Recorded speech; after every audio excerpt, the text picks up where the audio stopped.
Just giving it an extra minute or two.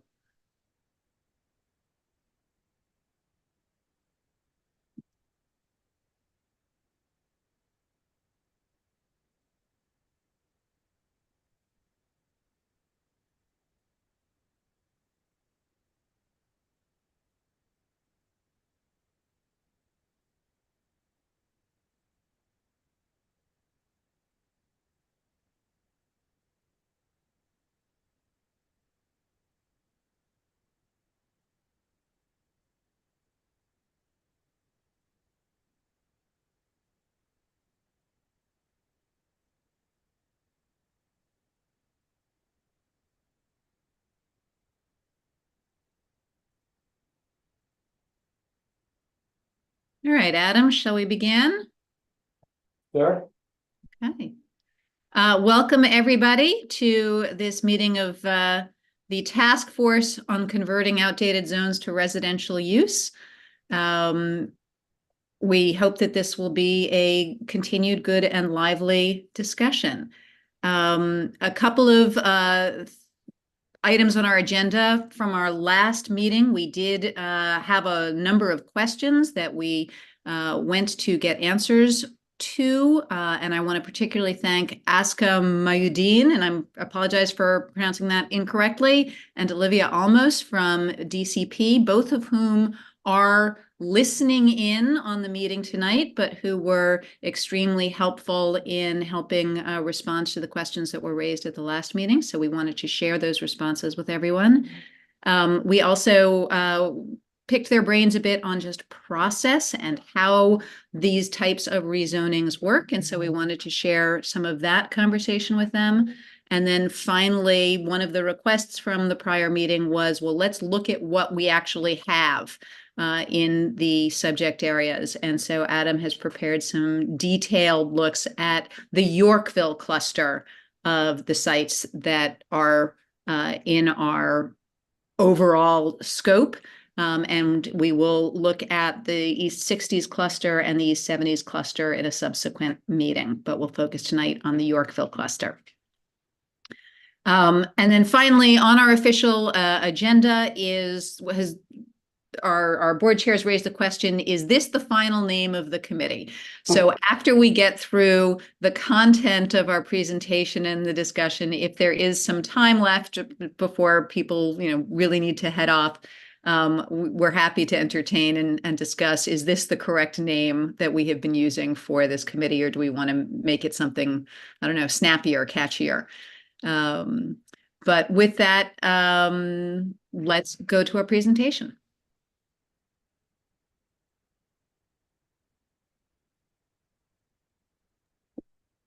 Adam, are you sharing your screen? Oh no, I thought you were okay. Let me do that.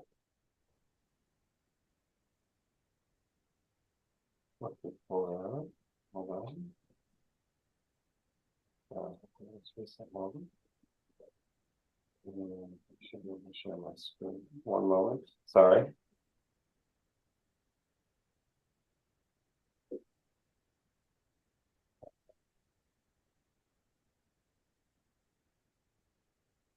Just share this.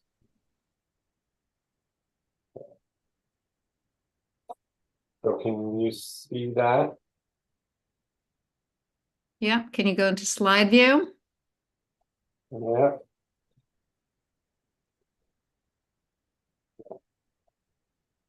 There we go. Beautiful.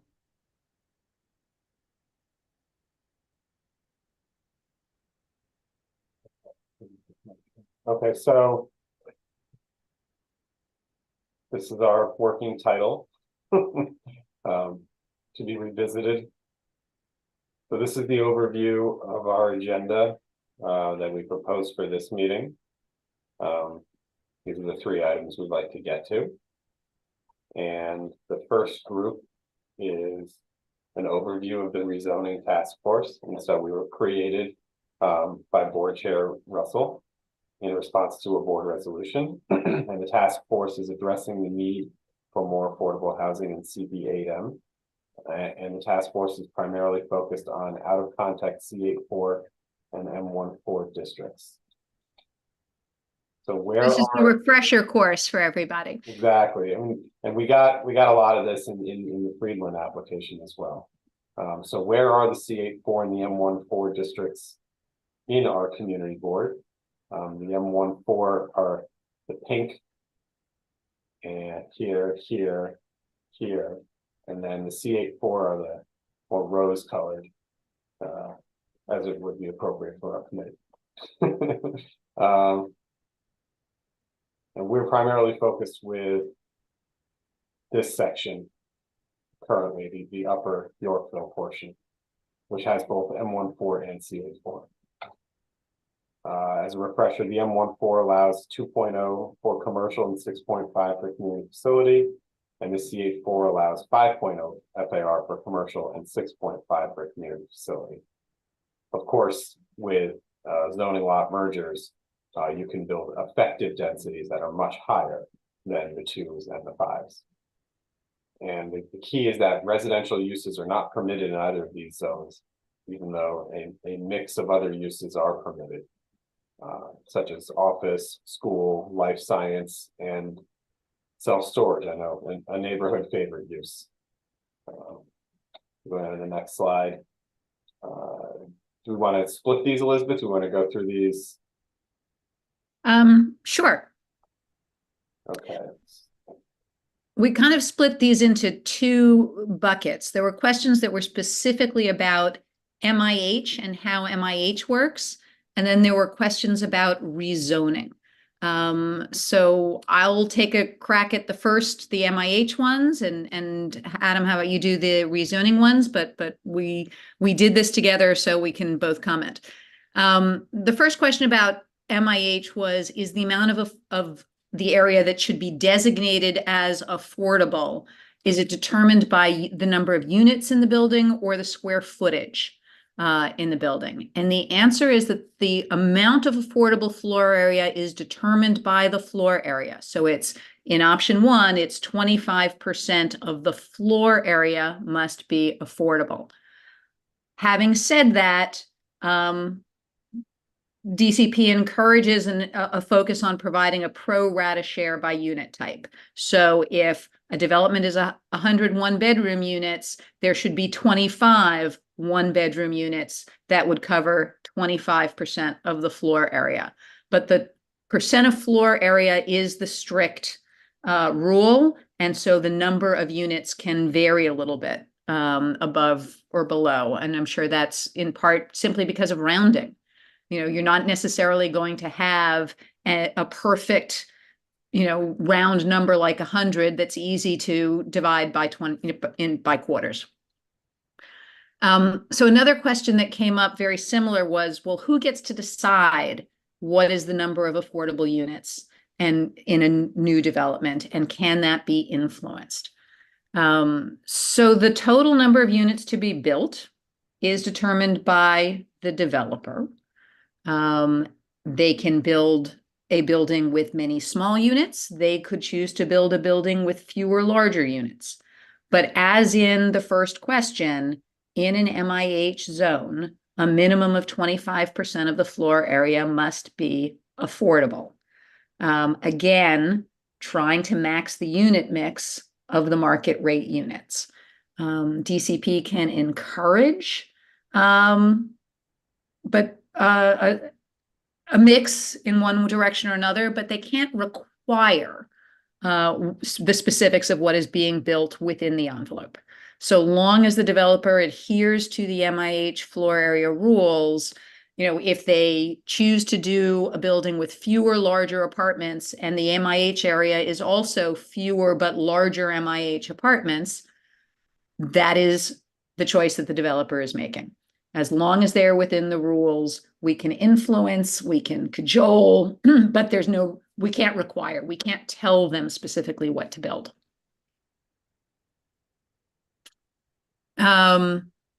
This next one, lots of people have asked about what are the rents? How much will the rent be for an MIH unit? And again, this is actually pretty formulaically set. It is tied to the area median income And MAH option 1 is at least 25% of the floor area with rents tied, basically averaging for AMI of 60%. In option 2, there is more affordable unit space, more affordable floor area, but the AMI can also be higher, and therefore the rents are a little bit higher. But the most critical thing is that the rent factor is 30%. So if you're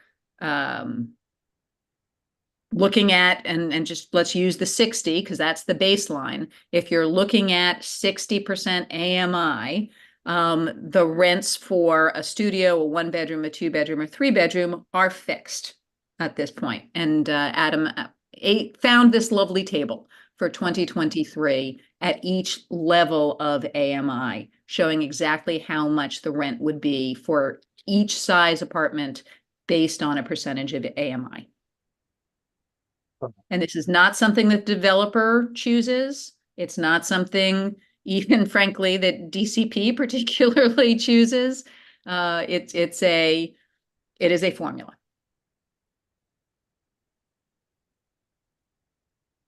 All right, Adam, you can take these. Sure. So the questions about the rezoning in general, one of them that was posed was, how will the heights and densities be determined? So height and densities are determined by a combination of available FAR, zoning rules, and the developer's choices.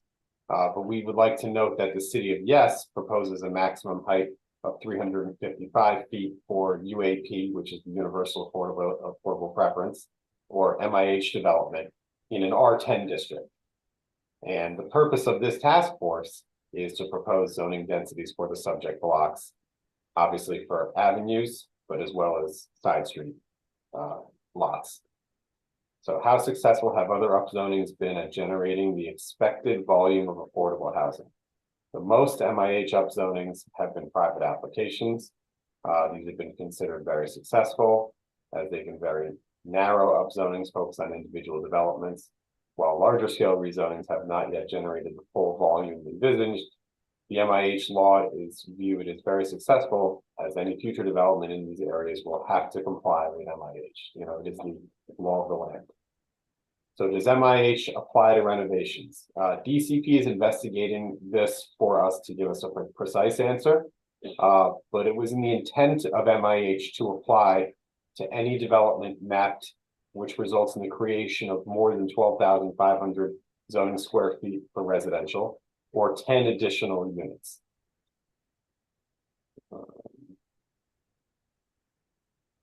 Okay, and the next set of questions. So this is kind of a longer question, but how does Block 1540, the Friedland rezoning application, factor into the task force, the work of our task force?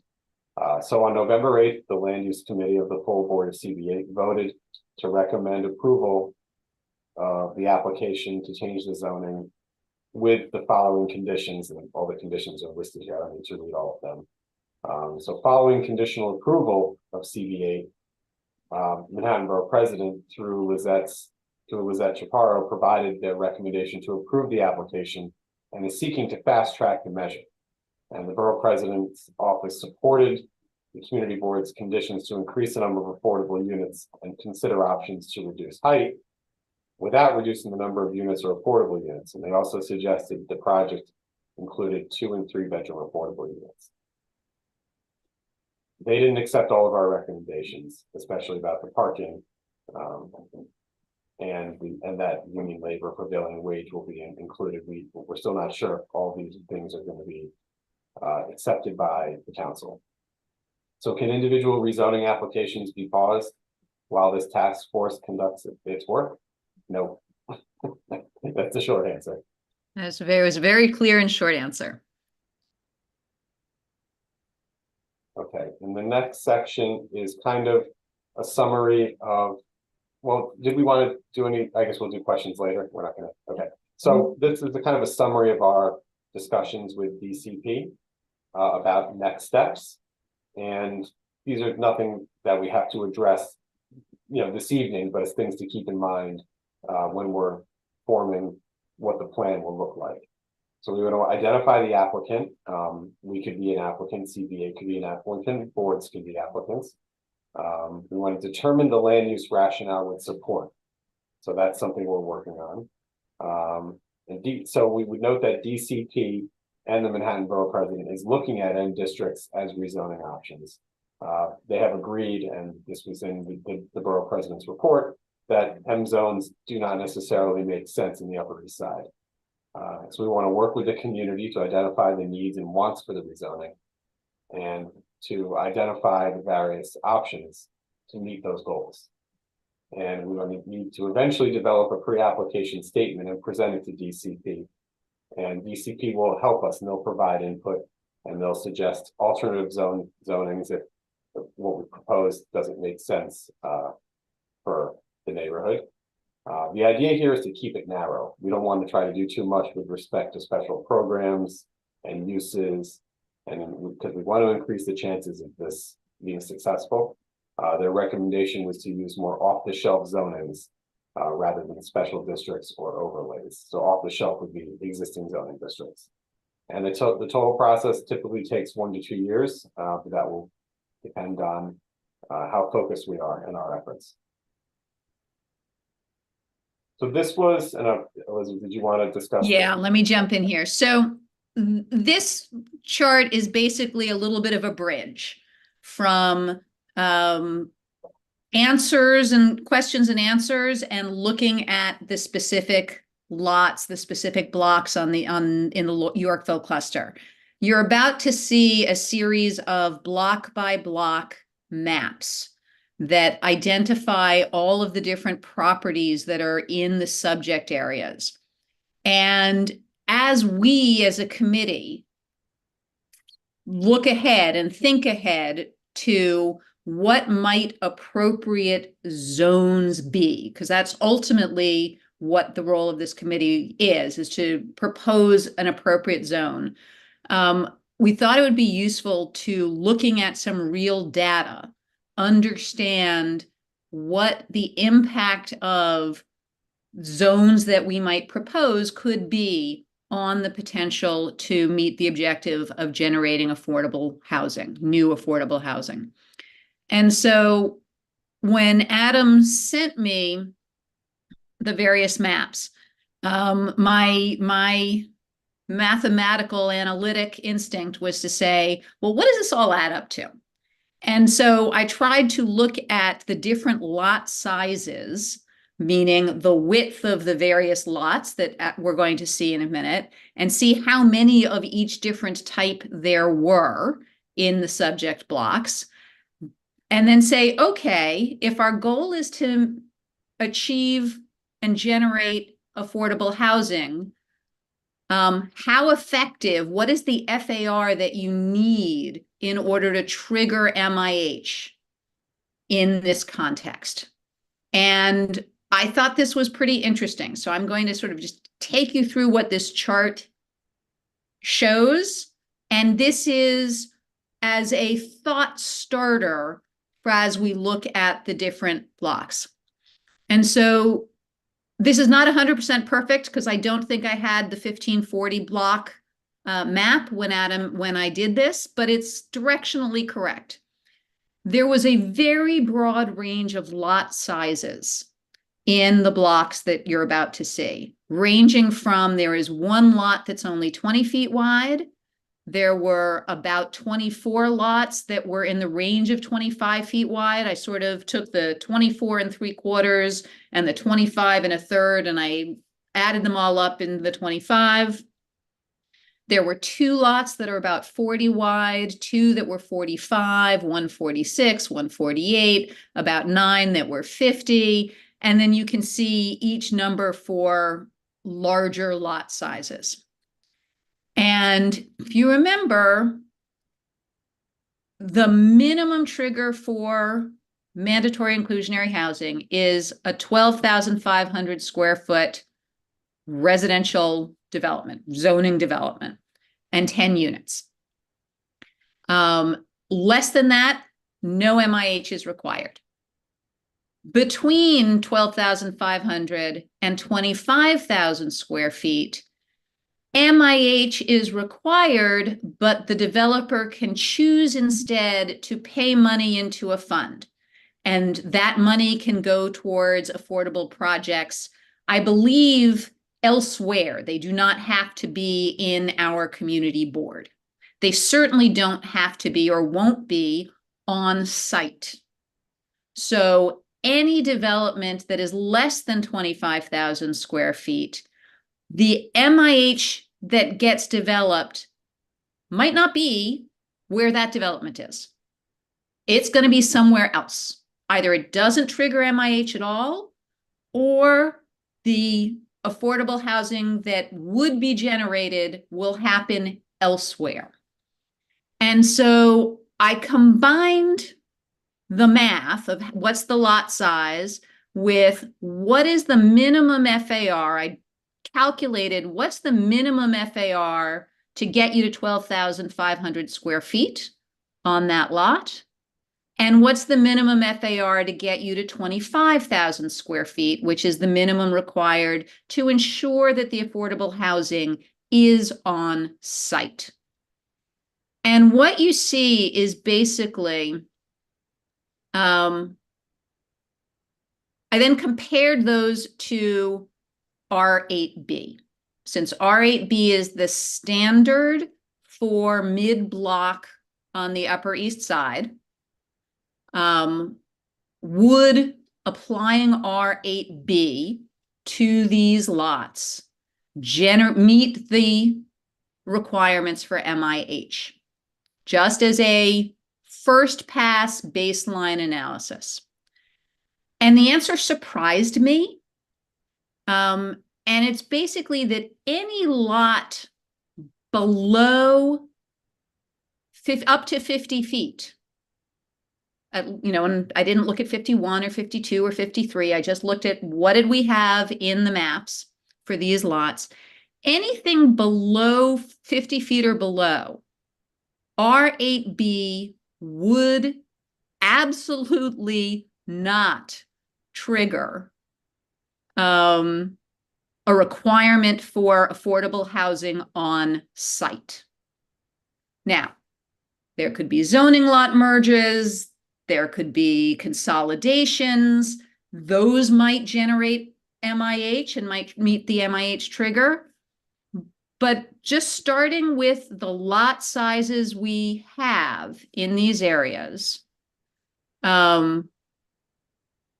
we would need a greater FAR than R8B provides to guarantee affordable housing built on site. So that is what this chart shows. On some of the blocks that maybe only have larger lot sizes, R8B might be effective at generating MIH.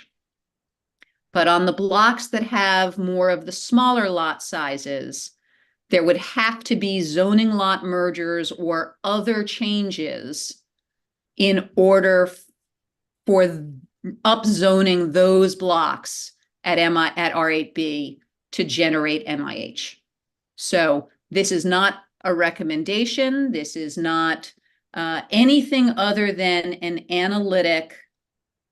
Here is how FAR affects MIH, triggering MIH for the different lot sizes. And I think now, Adam, would be a good time for us to pause for questions before jumping into the actual maps of each of these blocks. I agree.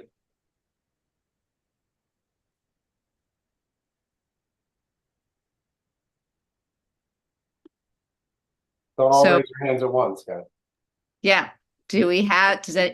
Are there questions at this stage? Yeah, for anybody who's maybe new to our Zoom meetings, you can participate by going to the reactions icon on the bottom of your device and pressing the raise hand button there. If you're having problems, you can chat me. I'm here for support. I'm not seeing any hands up. Oh, here you go, Michelle.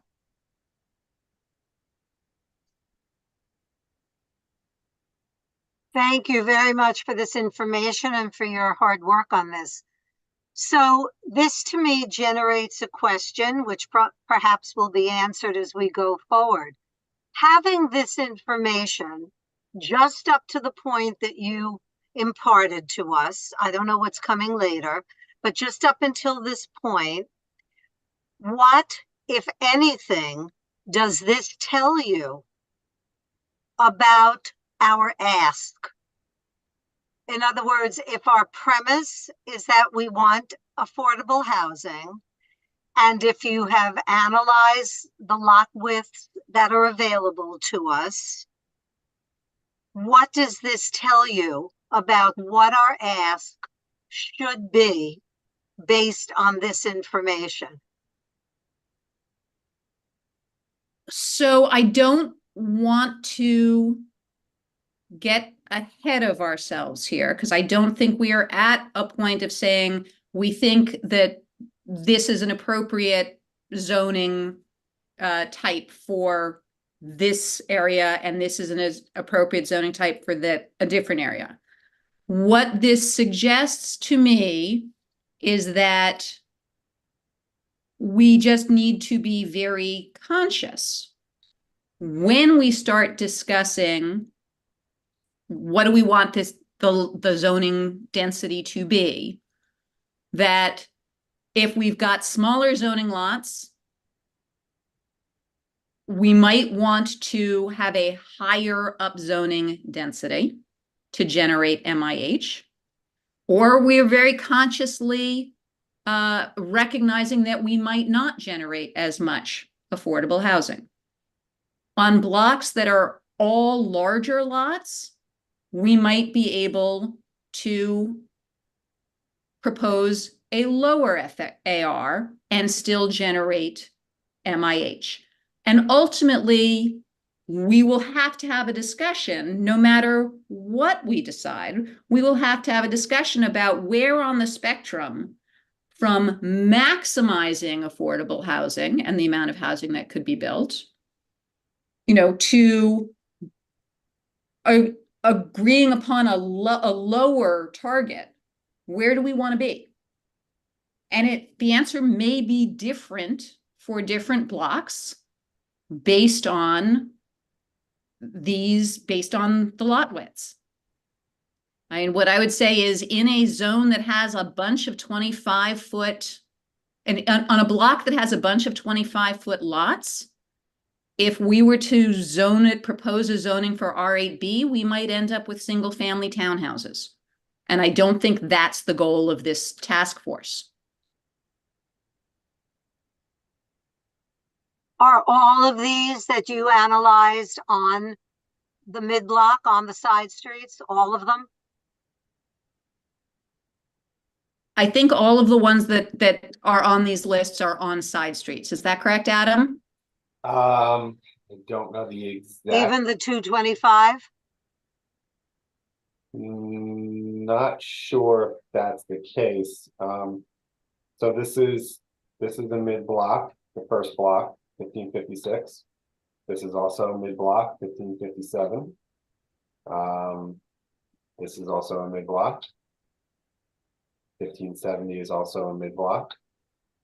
This is, and 1571 is a mid block, and 1540 is a mid block. I guess the answer is yes. So they're all mid-block. Yes, at least in the upper Yorkville. Further south, the C8-4s and the M14s in the 70s and 60s are not all mid-block. And that's not up for discussion this evening, is that right? Correct. Okay. Yeah. We will do these kinds of maps and analysis for the other clusters. Right. We felt that Yorkville was kind of enough to try to tackle tonight, because there are a number, and I think it would be useful to go through the details in a few minutes. Yeah. Yeah, sure, no problem. So I look forward to the rest of the slides, which may relate to this, stimulate more questions, or add to clarification. So thank you. Thank you, Michelle. Diego?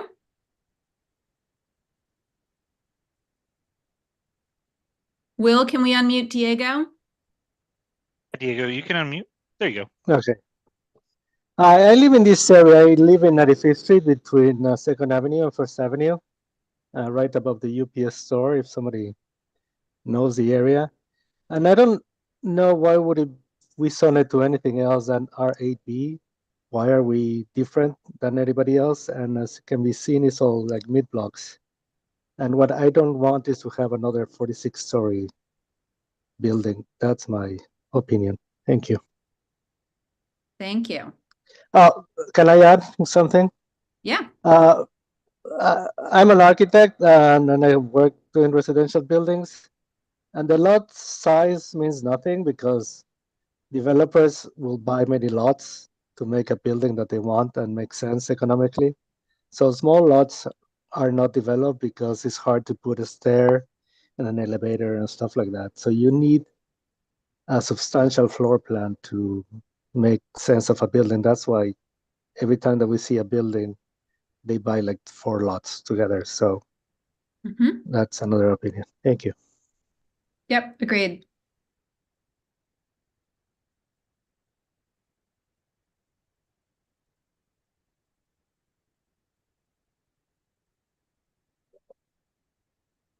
And I think, thank you for that, Diego. That's exactly what we were referring to earlier when we said you would need a lot merger among smaller lots in order to generate a larger building, a large enough building to create MIH on site. Yeah, Michelle? So building on that, what is our concern then that to make building palatable or profitable or appealing in the mid-block to developers,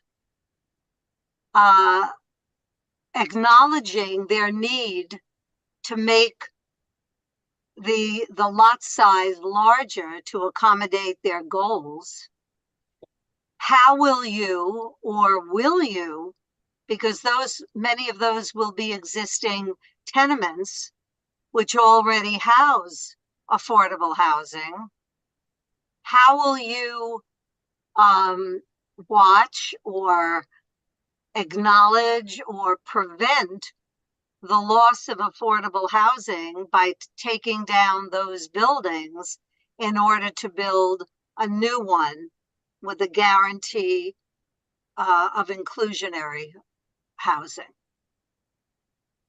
So I think that is we as a committee at some point in the future, as we discuss potential zones to propose for these blocks, that's a discussion that we will all have. We, as committee chairs, don't have a particular say, nor do we. I mean, I think we all have to recognize that there is a distinction between what is now called affordable housing, capital A, which is income restricted housing that is built under this program. And then there is affordable housing, little a, which are older, smaller units that may exist in existing buildings that may or may not be stabilized, rent stabilized. Some are not. Some are simply market because they are a smaller unit or an older layout. They are a lower rent. And so that's what I think we're saying is affordable little a as opposed to affordable capital A. And while zoning can certainly influence whether an older tenement style building is worth redeveloping or not, ultimately, many of those buildings are getting redeveloped. And ultimately, that will become a question of whether they get redeveloped or not will become a question of the economics for the developer. That is not something that any of us individually or collectively have a say over. But when you say redeveloped, that means torn down in many cases. Yes. So what I'm saying is as we go forward, we have to be very cautious and careful about what we wish for. Because as with everything, there are unintended consequences. And so we have to be very, very careful and focus on the fact that we are using this opportunity to get affordable housing, both capital A and little a. When the tallies are in, the little a's become very, very important in the grand scheme of things. So we have to be very mindful and very careful about how we go forward here. Agreed. And in fact, Michelle, you've given us the perfect segue to start going on to the next slides. Good. Because that is where Adam has done the detailed work of looking at how many residential units exist today on these blocks. We don't know if there are actually people living in them or not. All we know is, based on city documentation, how many units exist. So why don't we start moving on to that and look at those individual blocks? So the first block is 1556. This is a block that is zone C8-4. Or this portion of the block is zone C8-4. And there are, count about how many, 13 individual tax lots in this section of block 1556, that zone C8-4. And in some instances, the properties are fully built under the current zoning, but in many instances, there are excess development rights under the C8-4 zoning. And the issue here is that C8-4 has no stated height cap. And, you know, these lots can be combined to develop some significant project on other self-storage. Air rights can be transferred to develop another tall commercial project. And what we'd like to do, and this is the thrust of what we're doing in the committee and the task force, is to try to get ahead of this and to have this zone for residential, so that if lots are to be merged, air rights are to be transferred, that it'll be done in order to facilitate the development of residential projects. So in most of on this block, most of the buildings are rent stabilized or have rent stabilized units according to the information available. And there's only a few that are not. So I don't know if we want to continue on this block, if we want to investigate it, or if we want to look at the other blocks just so we can have some context. Judy has a question. Hi, thank you both for doing this. It's very interesting. So this block was the center of this block was never changed to RAB. That's right. This is all C8-4. Right. Is there, I mean, when I first came on the board 30 some odd years ago, that's when Worry Price was doing the RAB. She was our chair. I don't remember. Is there some reason that these blocks were left out of the RAB? Would you know that? I mean, I know you weren't on the board then, but would you know the history of it or why these blocks we're going to talk about do not have RAB? Is it because they were zone manufacturing to start with? I don't know the full history of why or why not certain sections of certain blocks were or were not included in the RAB. part of that investigation is establishing our legislative reasoning for doing this. But obviously we need to do a little bit more work figuring out all the history and hopefully what the future is for these blocks. Okay, thanks. So this is an example of the typical blocks in the C84 and the M14 rezoning, and I'll go on to the next block. So this is block 1557. This is East 95th to East 94th between 1st and 2nd. Now this is where the large parcel 8 is where Taconic is going to develop the life science project. And there are other larger projects on this block that probably not candidates for rezoning or for residential development, given their current status. But there are several other parcels that could be candidates for residential development. And we've listed them here.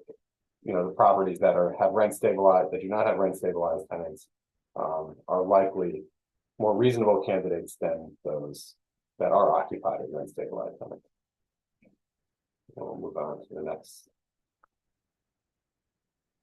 So this is where the 86,000 square foot, although that's the zoning floor area, it's a much larger development, is coming for self-storage at 434 East 90th Street.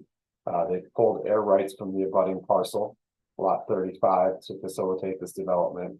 And this is what we're trying to prevent on the other blocks is, you know, another 160 foot, I believe is the height, self-storage development. And there's only 3 parcels on this section of block 1569 that's that would be candidates for rezoning. This is in the C84. So the next block is block 1570, which is the southerly side of East 91st through East 90th Street between York and First. There are several potential candidates here. I believe a number of the parcels are part of the Zavars operation.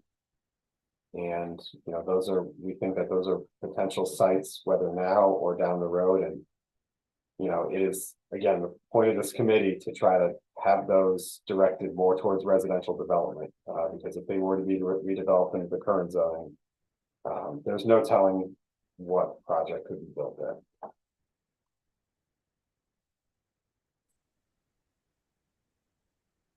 And then the next block is the block that's south of the NYCHA development. And there are no rent stabilized, but I believe we have a school here. And this is an important block to consider for this committee. And then, of course, we have block 1540, which it seems the ship has sailed. This is the Friedland application. They actually are including other lots in their zoning lot to facilitate a 385,000 square foot project that's 46 stories and will be 452 units, of which 25% will be affordable. Unfortunately, there will not be the 200 parking spaces that I would like to have, but this is what we were trying to have incorporated into our efforts, but they have decided to do their own application, and it's now in the borough president's hands and eventually to the council. And this is what we'll tackle at the next meeting, which is the East 60s and examples of existing mid-block density in the RAP. So I'll go back to the beginning, and I see there's some questions, so I guess we can address those. You can go ahead. Excellent. Thank you. Andrew Ellis here. You may remember me from some of the previous meetings on the work with lot 1540. I just want to comment on the characterization of that ship has sailed for block 1540. I do know that that was a very productive meeting where everybody provided their opinions, and the conditions that were then put forward to Mark Levine's office. Read that recommendation that was put forward where he agreed with some of them. My understanding is that the next step here is that this goes to DCP, and there's still an opportunity for public commentary. My question, and maybe this isn't the right forum for it, but if there are members of the community board that still feel strongly about that, maybe the ship hasn't sailed, and that can be addressed during the DCP a meeting, which is, I believe, scheduled for January 3rd at 10 a.m. So maybe I shouldn't have said the ship has sailed. In terms of including the frameworks that would be developed by this task force, it seems that an alternate framework has been developed, and we have been unable to put our stamp on it to this point. Thank you for clarifying that in the context yes. of this task force. Appreciate it, Adam.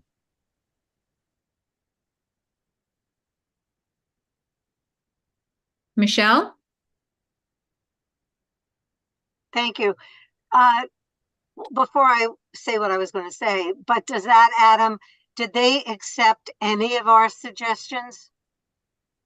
So When you say they, who do you mean, Michelle?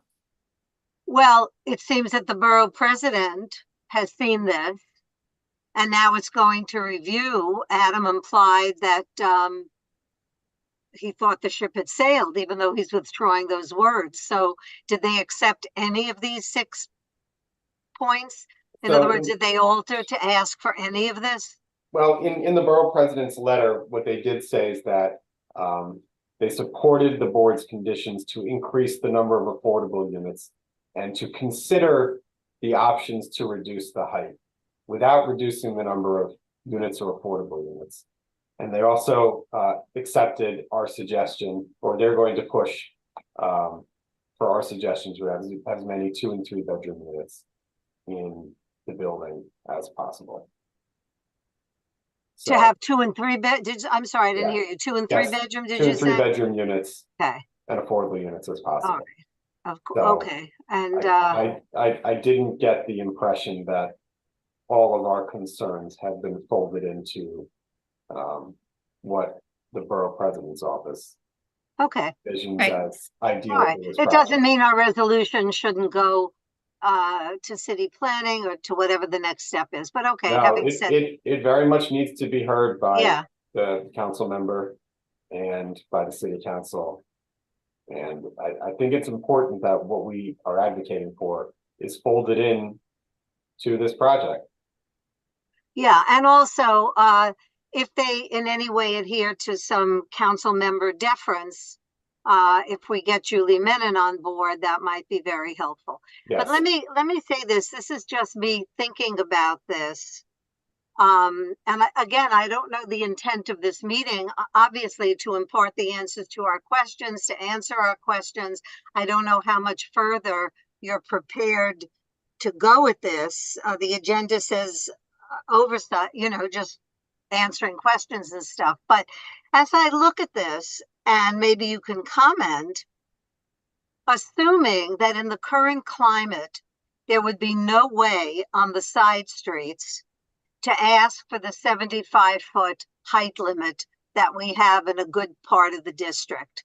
In the current climate and the aim, this city planning feels very strongly that the only path to affordable housing is through high buildings.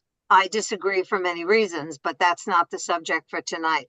But as I look at this, assuming that we couldn't get the minimal height district that we have in this climate, it seems to me that if we had R10A on these side streets, which has a height limit of 210, but the developer gets a 20% bonus for affordable housing. And presumably, I in no way can judge how wide a parcel you need to build a 210 height limit building. So I'll leave that to others. But if that were the case, I think that would be something we could all live with. And it would put some limits on just the broad sort of conversion of from commercial or manufacturing to residential, because that is such a broad change that, as I said before, it leaves us open to lots of difficulties. And, we have to be careful what we wish for. But if we converted to R10A, we would know exactly what we were getting and what we could wish for. So And in R10A currently, if you build inclusionary units on site, which are those units that are under 80% AMI, you already get a height bump to 235 feet. So that yes, I already understand exists. that. That's what So I it would said. be it would be a 235 and then a 20% bump on top of the 235 as No, opposed wait a minute. Let me No, no, understand. the height wouldn't bump above the Yeah, exactly. The 235, height, just the FAR does. Isn't that correct? I'm not sure about that, but my understanding is that it's not a bump on a bump. In other words, the R10A, my understanding is a 210, and then the bump is a 20% increase in height or FAR. I'm not sure how it clarifies it, but the bottom line is you can get more housing. So, Michelle, what a wonderful suggestion, and that gives us a very specific next step, which is to clarify what R10A does or does not mean Correct. in this context. It's a great, that's a great concrete action item we can take. Okay, terrific. And I look forward to that additional research. Now, another thing about R10A, if my facts are correct, is I believe it mandates 6 apartments on a floor. Now, again, if that has to be clarified, I'm not the gospel on zoning, but that's my understanding. If that's true, how is the determination made about the number of square feet per apartment? Does the developer make that decision? Does it depend on the footprint of the building? I mean, let's just find out how that works and if in fact it's true. Mm-hmm. But all of this to me, without going parcel by parcel and without taking a chance of super talls being able to be built, and without necessarily causing the destruction of smaller buildings that are adjacent to these vacant lots, which some of them may or may not be able to take an R10A building, of that height, whatever, that's all to be discovered. But if that's all true, it seems to me that this is a safe response because it answers questions. It has guidelines. If we wanted it, we would know exactly what we're getting. There would be no surprises.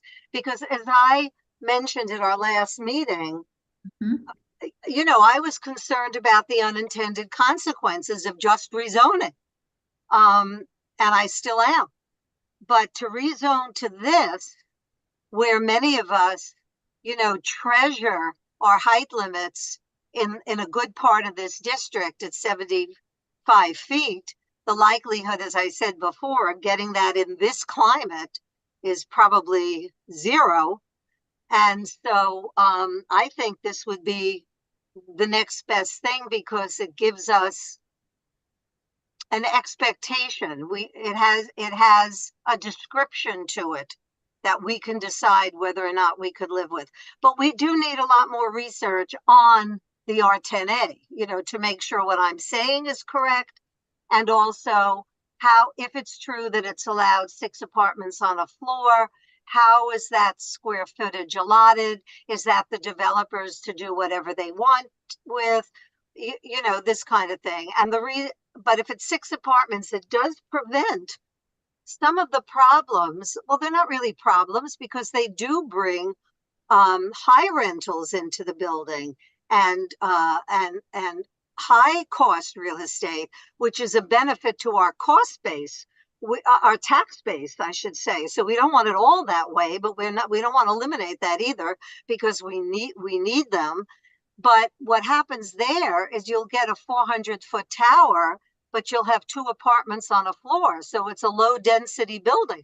It's not solving the housing problem on any level, whether it be little a affordable, big A affordable, or even, you know, middle income, middle class. It doesn't solve anything in terms of the overall housing crisis. But they're welcome in the district because we need them. They're a good tax base for all of the other programs that everybody would like to have. Anyway, so that's my suggestion for next steps or whenever you're up to it. That's an excellent suggestion. Thank you, Michelle. Thank you. Dara? Will, can we unmute Dara Hunt? Yeah, as soon as she confirms unmuting, she's able to. Am I unmuted? Yeah, no, you are. Thank you very much. I am listening to you wander through my neighborhood. I doubt that it's your neighborhoods. And I very much know that your intentions are good, but I am stunned by the degree to which you do not control outcomes, and you could have a profound effect on my neighborhood. And I have tried to urge many of my friends and who live nearby to join these discussions, but this is pretty technical stuff, and people are not particularly willing to sit through these discussions. I urge you to find ways to do outreach as you move forward, to try to include people in the neighborhoods you're discussing, or to at least make them aware of what you're considering, because these are major consequences for neighborhoods. And while I totally support the goals, I do not see them as achievable and controllable, and I fear bad outcomes. Thank you very much. Thank you.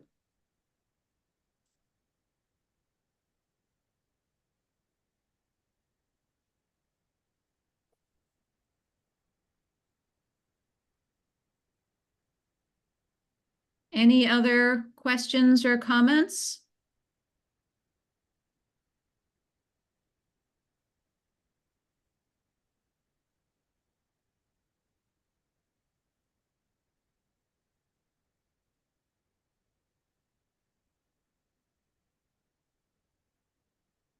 Okay.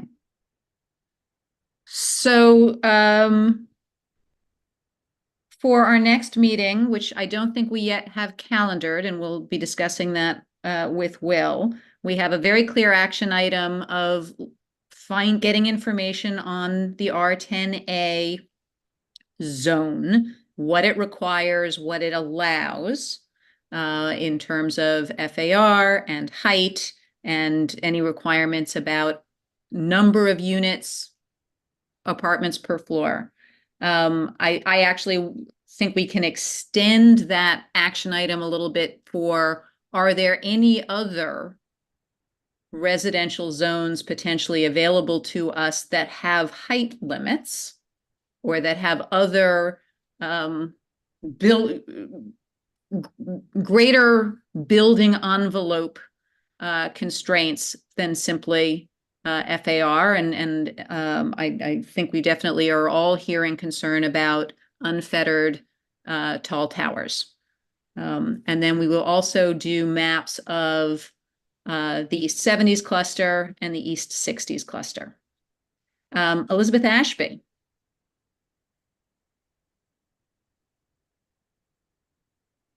Yes, the contextual zones all have height limits. And Lexington Avenue, which is slightly narrower, is R9 X, is R10A, and one argument, I'm a great fan of R10A too, that people make is, well, you can't get a bonus and so on because you've got the height limit and it won't fit. Mercifully, we have an example that proves them wrong. This building, there are hundreds of R10A buildings, but anyway, there's a building at the northeast corner of 86 in Lex that is R10A. It has, has FAR of 10. It has a bonus of 2 FAR, bringing it up to 12 on inclusionary housing. And it is bought, I think it's 17,000 square feet, or it could be 1,700, but a lot of square feet from the building to its north. And I think it's 209 feet or something like that. So you can fit in everything that you can think of under 210 feet. So that argument, if it's made, does not, you've got an example there to point to. But there's R10A on all crosstown streets. East End as well. So there are plenty of contextual zones with height limits that, if necessary, can be considered. Thank you. I guess this is why Jonathan Bing says, when you're on the Upper East Side, listen to Elizabeth Ashby.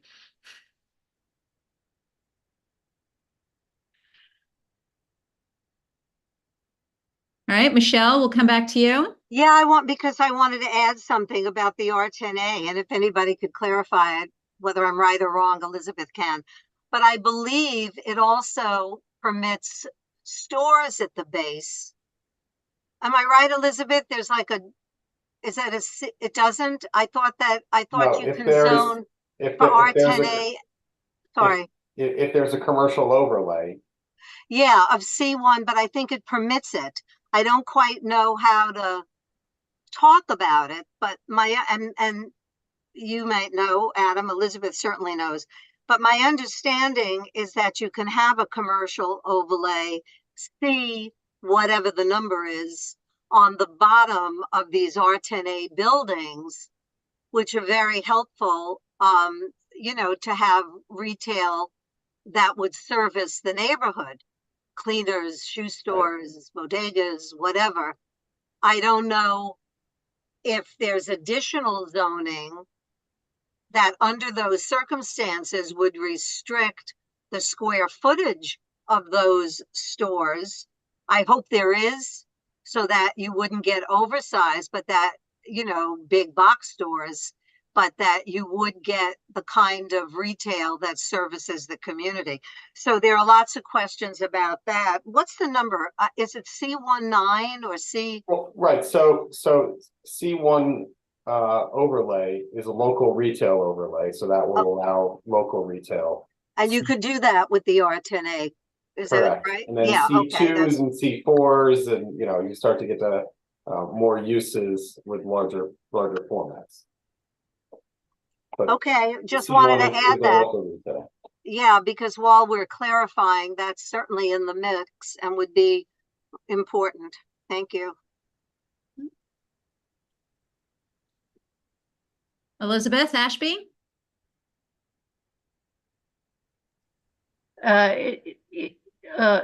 It's I think there's some C28s around the place. as well, and Lexington has C18. Instead, so long as you get that little letter behind at the end of your zone, you have much more protection, get better buildings, and you have something that city planning now seems to be allergic to, but is a height limit. And I think that buildings get protected better by that, because a formula can be interpreted one way or another, but 210 is 210 wherever you are. So Right, but I think it's also, we need to be cognizant of DCP's current position about 210. As we saw from that letter that came from DCP, they weren't willing to entertain the rezoning application we put forth, and they didn't think that 210 was appropriate. So we need to be But aware of Adam, that. let's also, We're mid-block. you are versus correct that Avenue. that is what their letter said. Let's also remember that the proposal for the special districts was a height limit on avenues. Right. And we are talking about a rezoning of side streets. Yes, I was just about to say. Yeah, so and it's lots to be planning discussed here. And actually, Michelle, in your comment, you have flagged for me, or I have flagged from your comment, the question that we should discuss as a group as part of this. It's sort of more of a topic as one of an agenda on the future committee meeting, which is, do we want retail on these side streets? Our current typical Upper East Side mid-block zoning does not allow for retail. And so I think that is a question here. It's something for the committee to discuss in the context of what are the goals that we want to achieve. And we may or may not want to promote retail in this process. Yeah, Michelle. Also, that's right. That is a question. But also, as you go through the side streets in the 60s and 70s, there is retail, but I think it's within 100 feet off the corner or whatever the parameter is, but you'll see. It depends on the block. Some of it is grandfathered. Yeah. And, oh, that's grandfathered. Okay, so whatever, yeah, we want to look into that. But when I say that, I'm thinking retail that supports the residents of the community, not destination retail. So a tailor, a cleaner, that kind of thing. But yes, it's a question. You have to ask that question. Okay. You have to realize also that if you're asking for a 210 height limit and a block can support a few of these buildings, you necessarily have a built-in population that needs these kinds of stores that do not necessarily exist on the avenues. So, it's been, in that case, it's beneficial to have them. Also, if you have an abundance of them, I'm not saying where they should be necessarily, but that also keeps the prices down. If you have the only cleaner in a 10-block area, or the only shoemaker, or the only whatever, competition's down, prices rise. You have affordable housing, big A and little a, but the people who live there can't necessarily afford the neighborhood retail. So I think we have to consider some of that. Yep. I think we will put that on our list of things for us to discuss. So I think let's turn to the official agenda, the posted agenda, which has the last action item of what should the name for this task force be? And while this isn't a, what's the cool kids name, brainstorming, is there a name or a description of this group that is a little bit more fleet off the tongue and communicates what we are intending to do? Then I think our official name is Task Force on Outdated Use and Rezoning, or whatever it is. I don't even know. It's so memorable. I mean, something along the lines of like Residential Alternatives Task Force. But that itself doesn't address what we're focused on, which is the M14 and the C84. Right. So it could be something. I sort of think rezoning outdated zones or converting manufacturing and commercial zones for residential use. But that also sounds long. So does anybody have any suggestions for us or for the group? Michelle. Oh, You're I'm already unmuted. unmuted. Oh, good. I was waiting. Okay, thank you. First of all, I think the word outdated is too judgmental and too subjective. So I think that should be removed. And I also, I think just rezoning task force is fine. I don't think you have to be any more descriptive than that. But I have to say, I was a little surprised when this came on as a separate committee, a separate standalone committee. Especially since, well, you all know we have a zoning committee, and especially since the zoning committee has often canceled meetings for lack of an agenda. So this becomes an extra meeting, and should hopefully have the input of all those on the zoning committee because they are interested in zoning. And this is a very big part of our district that you're talking about, the 90s, the 60s, the 70s. So I would like to see it as a subcommittee to appear every month that the zoning committee appears. In other words, you guys are doing a great job. I don't want to take anything away from anybody, but I don't know why it can't appear as an agenda item on the zoning committees at the zoning committee's meeting. And then if the zoning committee has an enormous agenda, okay, maybe that's of concern, but that hasn't been the case. Unfortunately, and I just really have to put that out there, and that has nothing to do with you guys, Adam and Elizabeth, but the city of Yes has been before this board for more than a year. And it should have been taken up by zoning, by housing, by small business, by environment, everybody. If you read this thing, 400 plus pages, I plowed through it. Can't say I read every single word, but I read a lot of it. And now that we're going to have to force our commentary into the December and January meetings sounds a little rough.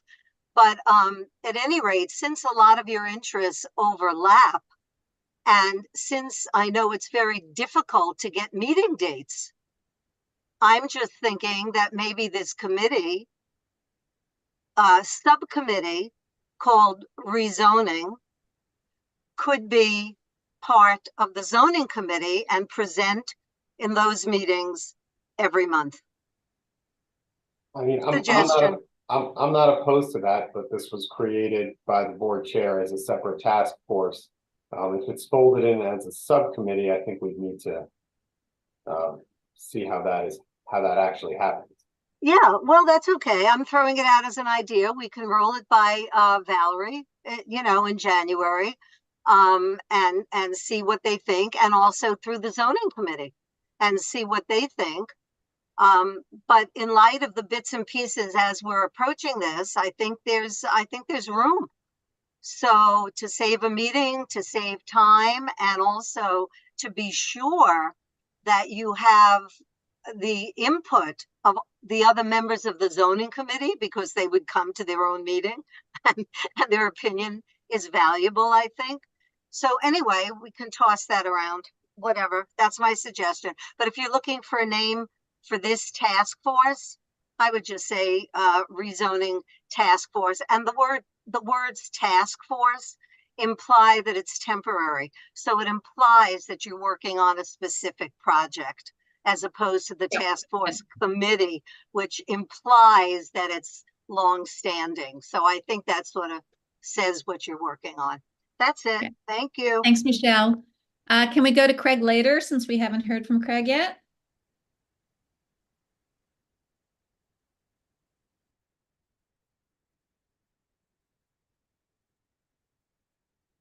Craig, it seems like maybe your phone is muted or whatever device you're using, because we can't hear you. Can you hear me now? Now we can. All right. Sorry about that. Good evening, everyone. I have actually been offline but watching the meeting, so I am up to speed on everything. I just want to remind everyone that I thought when we passed the original resolution that we did include language in the resolution about creating a subcommittee or task force or something of that nature. And I actually do think it is to the benefit of what we are trying to achieve here, that it goes just beyond the zoning and development committee, because I think the zoning and development committee has had a focus that has largely centered on height limits more as a general strategy, rather than looking at opportunities to incorporate affordable housing. And I would hope that that is really what the foundation of this was, and something in terms of how we are framing the name of this group, whether it's a task force, subcommittee, what have you. It should be something that does talk about rezoning for affordable housing. I don't think there's a problem with something that uses the term outdated, as it is.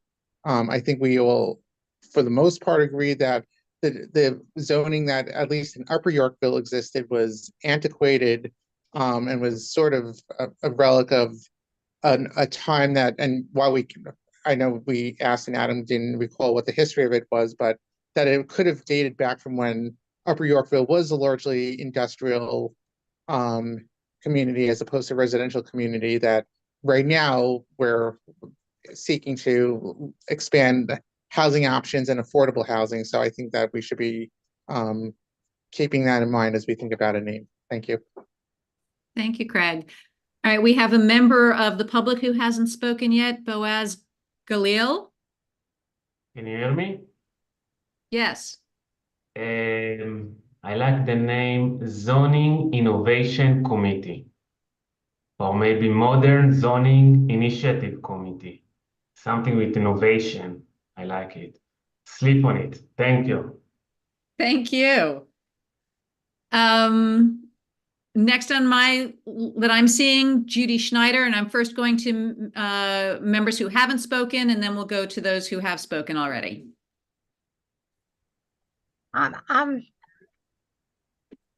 Whatever you choose for a name is okay. I like Boaz's suggestions.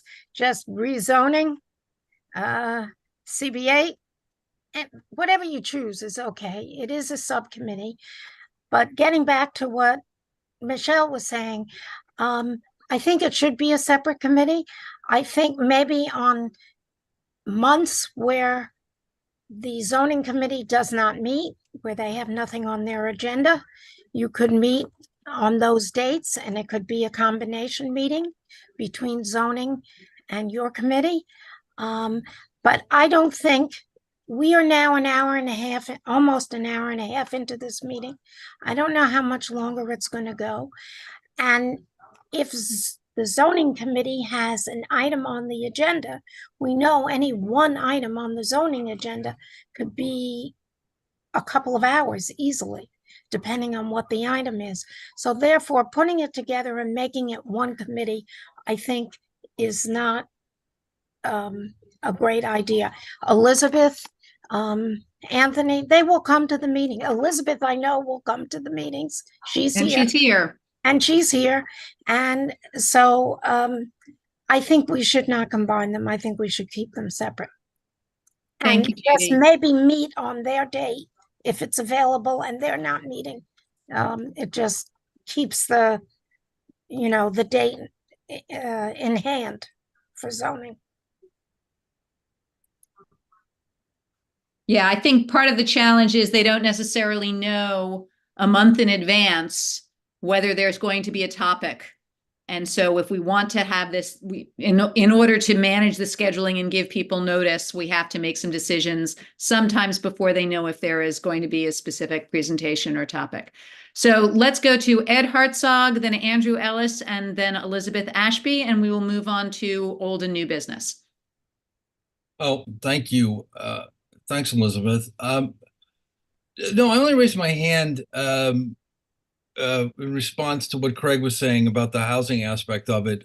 My only concern, the zoning is fine, but with respect to the affordable housing, I just want to make sure that we don't have three committees all doing various things, left hand not knowing what the right hand, not knowing what the other hand is doing, all at the same time. It's hard enough as it is navigating all these regulations, all these rules, especially as 421A is being reconsidered. We certainly had a lively discussion last week about what's going on in Albany or coming up with the assembly member. Anyway, my thought on the pieces, but if it's just a subcommittee, the zoning committee, I'm not really sure. I wasn't really there when the resolution was created for the task force, so I don't know, but that's just my thought on the housing aspect of it. Okay. Thank you, Ed. To Ed's point, without 421A, this amounts to nothing more than words on a paper. So we need to set the stage in hopes that people can come to their senses, because otherwise nothing will happen.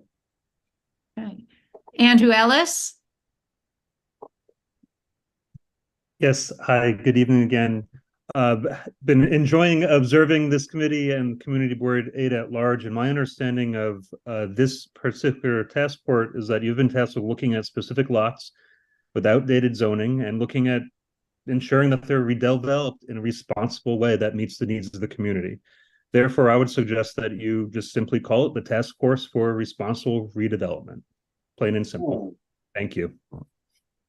Thank you. Elizabeth Ashby.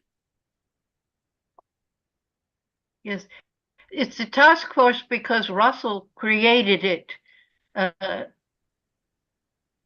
I think anyway, before we took it, it came before us, and I think it came before us a couple of times. Anyway, this was not create, and I think that's the board chair's prerogative. And our last meeting, we discussed the zoning aspects of City of Yes, and which was our one item, which took over 2.5 hours. And so, as you know, here we are. We've been here an hour, an hour and a half already. So I do think that really big items do better on one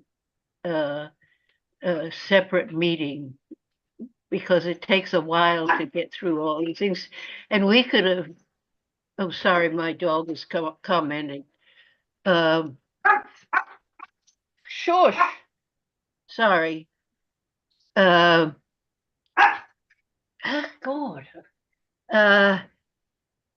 So and if we need I think a word for what the current zoning is, anomalous, probably cover it.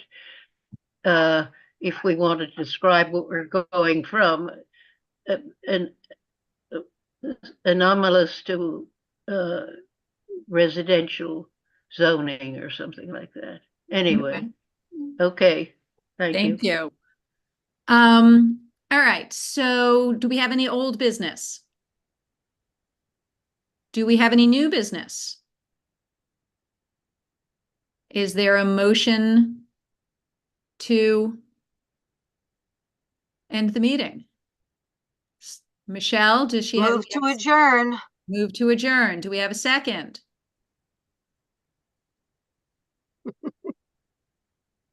Okay. Elizabeth Ashby seconds. Thank you all. We will cycle back or through the CB8 calendar with a next meeting date. We will come prepared with the research on R10A and some of the other zones that were suggested. And if you all have any thoughts or suggestions in the interim of specific zones you are interested in or understanding, please email me and Adam. We will do as much research as we can, and we'd be happy to start discussing real potential zones, whether on a whole or we can potentially discuss on a block by block basis. So thank you all. Thank you for participating. Happy holidays. And we'll see most of you, or certainly all